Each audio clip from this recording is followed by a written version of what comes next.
Here's Cantona. He's done it. Oh my goodness me! He just kicks. He's punched the man. Oh, this is outrageous. Here comes the Cantona.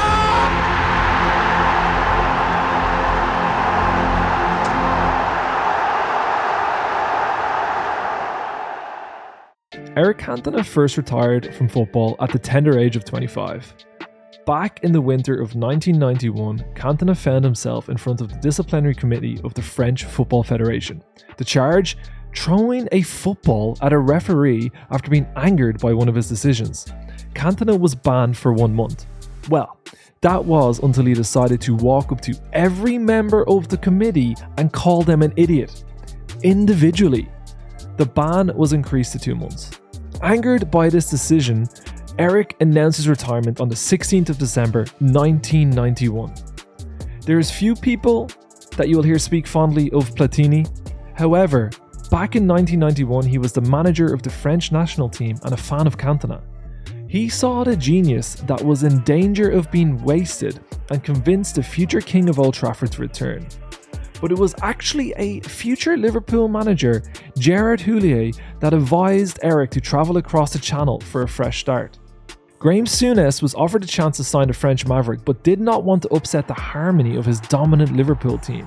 It was actually Leeds United who would take the £1 million gamble back in January of 1992, making Cantona one of only 13 foreign players back in the league in 92. It's so hard to believe that.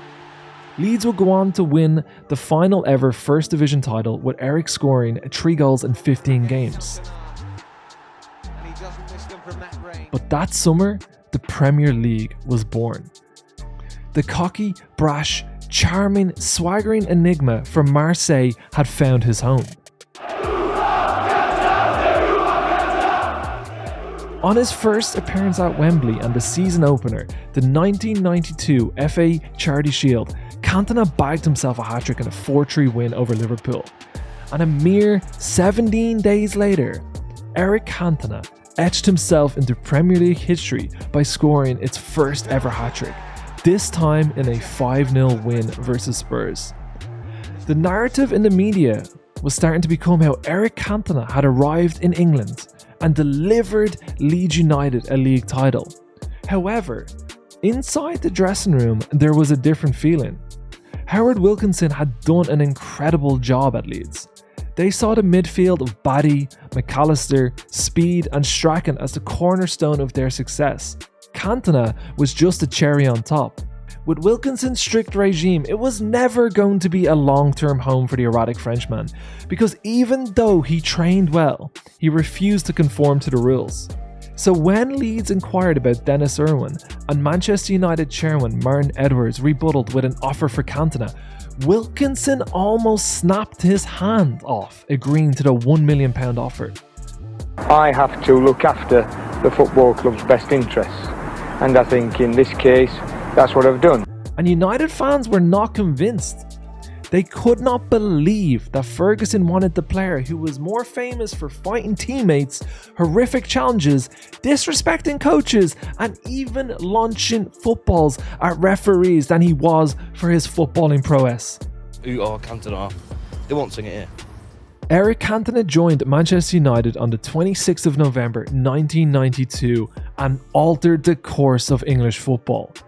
He was not joining the behemoth of English football that Manchester United are today. No, they were pushing 30 years since they last won a league title. They were sitting in 8th place in the league, and early exits from both the League Cup and the UEFA Cup meant that this season was looking like a write-off. There wasn't a single soul in England that believed they could be league champions that year. Nobody accounted for the match made in heaven that was Eric Cantona and the Theatre of Dreams. Collar up, back straight, chest stuck out, he glided into the arena as if he owned the fucking place, Roy Keane recalled of his arrival. Cantona's swagger transformed them overnight. United would only lose 2 more games for the rest of the season.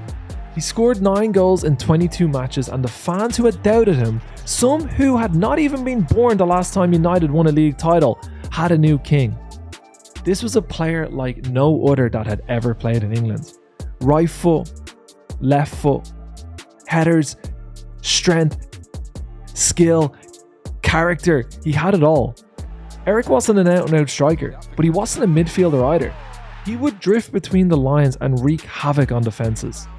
Almost every club in England was playing 4-4-2, but Cantona was reinventing the wheel. Ferguson had two choices: attempt to rein in the madness, or allow this artist to work his magic and stand back and admire it. Ferguson let Cantona do Cantona. He would even turn a blind eye to Eric ignoring the club's strict dress code. Eric might turn up in a suit with a pair of trainers, whereas if that was one of us, you'd definitely be fine or you'd be in trouble. Whereas, oh, Eric, leave him off, he's French, you know, he's like, fucking hell, yeah. There's very few examples of Ferguson giving preferential treatment ever in his career. Maybe not letting Ronaldo track back, but this was on another level. But he knew this is how we would make Manchester United great again. And Cantona did not let him down. In his first full season at Old Trafford, United would make it back-to-back Premier League titles, and he bagged himself a brace in the FA Cup final to make it Fergie's first double. At that moment in time, Cantona was possibly the best footballer in the world. 25 goals and 13 assists in all competition won him the PFA Player of the Year, but it was more than that. The confidence he instilled in his teammates, the belief he brought to the Old Trafford faithful, the moments of magic that you just can't read about in a book. You had to see them, you had to feel it. But as always, controversy was never too far away. Spitting at Leeds fans in his first full season at United, getting back-to-back sending-offs in the league in his second season, and that costly red card in the Champions League against Galatasaray, Ferguson always felt that the juice was worth the squeeze on his quest to keep Eric on a straight and narrow. But bang in the middle of United's quest for 3 Premier Leagues in a row, the most infamous moment in Premier League history went down: the Kung Fu kick. It was the 25th of January 1995, and Matthew Simmons was giving it the big one from the stands of Selhurst Park. "Fuck off back to France, you French motherfucker!" Cantona saw red. A flying kick that was followed up with a roundhouse right. A moment of madness that threatened to tarnish everything he'd achieved at Manchester United. Ferguson, the man who had stood by him through everything and believed him when others had lost hope, did not see how Cantona could remain at the club. Everything inside him wanted to work it out, but he knew ultimately this was a step too far. If it wasn't for the intervention of club solicitor Maurice Watkins, the club's best player would have been sacked. After a few days, when the heat had died down, Ferguson was coming around to the idea of keeping a Frenchman. The squad all backed Cantona. His sponsor Nike, they stuck with him, and they even made billboards about the incident. They were poking fun at it. But most importantly, Manchester United supporters had never loved him more. The FA had originally banned him until the end of the season, but they extended it until October 1st, and he faced a 2-week prison sentence for assault, but it got overturned on appeal. Cantona knew he had to face the press, and he did not disappoint. When the seagulls follow the trawler, it's because they think sardines will be thrown into the sea. Thank you. And he was out of there, just like that. United were a great team, but without their talisman, they just weren't the same. Alan Shearer's Blackburn Rovers were too much, and it would crush Ferguson's dream of winning the first ever 3 Premier Leagues. It would be the only year that United did not win the Premier League whilst Cantona was at the club. It was a new era for Manchester United. Ferguson had decided to put his fate in youth, and after some trouble early doors, Alan Hansen famously said, "You can't win anything with kids." The kids in question, Beckham, Scholes, Neville, Butt, Giggs, Cantona took it upon himself to mentor these players. He led by example in training, and there's infinite stories of him staying back and working harder than everyone else. But there was more than that. He taught them what it meant to be a Manchester United player, how to carry yourself, how to be brave on the football pitch, how to never back down to anyone. His second coming at Old Trafford would come against Liverpool in the league. The excitement around the ground was palpable. The fans had never seen anything like it. Old Trafford belted out the French national anthem and had thousands upon thousands of red, white and blue flags flying.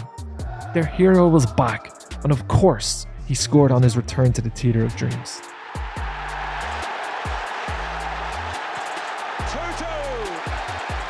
But Kevin's Keegan Newcastle were on course to ruin the Hollywood return.